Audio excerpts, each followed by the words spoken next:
En Écosse, il existe un tunnel abandonné qui est à l'origine d'une des légendes urbaines les plus dérangeantes du pays. Une légende qui pourtant est basée sur des témoignages bien réels, consignés dans des archives officielles. Préparez-vous à découvrir l'histoire du tunnel des murmures.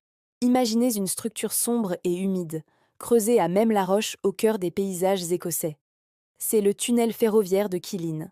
Construit au XIXe siècle pour la ligne de chemin de fer locale, il a été officiellement fermé en 1965 suite à un glissement de terrain qui a rendu la voie impraticable.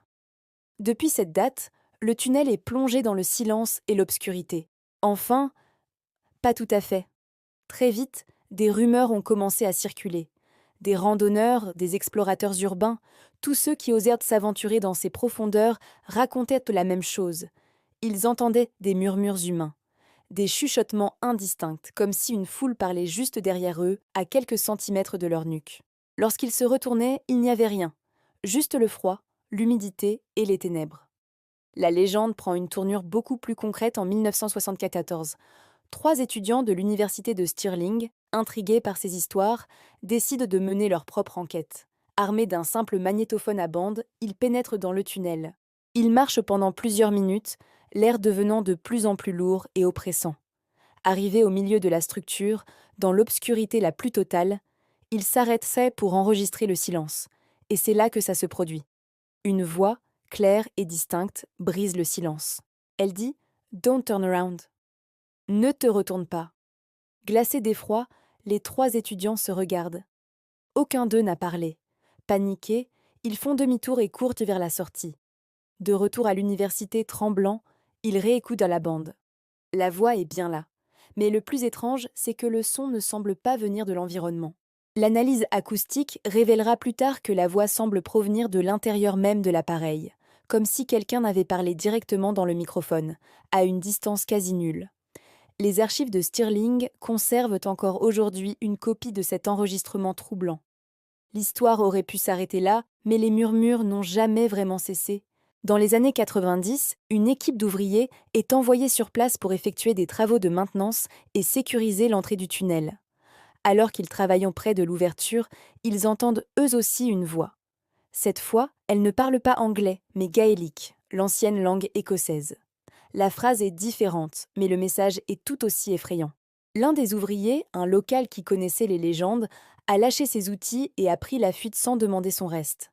Les autres, bien que sceptiques, sont restés. Mais quelques instants plus tard, ils ont vu quelque chose qui les a convaincus de partir à leur tour.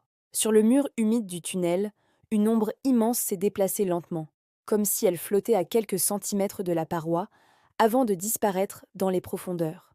Ils n'ont jamais terminé les travaux, et les phénomènes continuent jusqu'à aujourd'hui.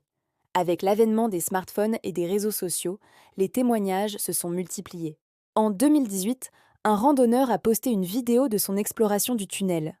Alors qu'il filme l'intérieur sombre, on entend distinctement un murmure, presque inaudible, mais bien présent, juste à côté du micro de son téléphone.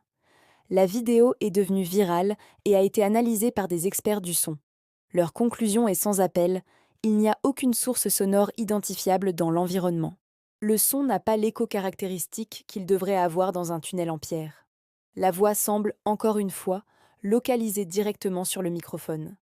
Alors, quelle est l'origine de ces murmures? Les habitants de la région ont leur propre théorie. Ils disent que ce sont les âmes des ouvriers morts pendant la construction du tunnel au XIXe siècle, piégés pour l'éternité entre ces murs. Leur voix continuerait de résonner, avertissant les vivants de ne pas s'approcher. D'autres, plus portés sur la physique, pensent que la géologie particulière du lieu, les types de roches et la forme du tunnel pourraient agir comme une sorte d'énorme résonateur. Un amplificateur pour des sons ou des énergies que nous ne pouvons pas percevoir normalement.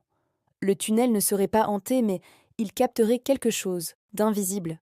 Aujourd'hui, le Killin Tunnel est toujours accessible, bien que son accès soit fortement déconseillé par les autorités locales. Chaque année, des curieux s'y aventurent, espérant peut-être entendre eux-mêmes les fameux murmures. Et beaucoup en reviennent changés, avec la certitude glaçante qu'on n'est jamais vraiment seul là-dedans. Merci d'avoir regardé. Si ce genre d'histoire vous plaît, n'hésitez pas à vous abonner pour ne pas manquer les prochaines. À bientôt.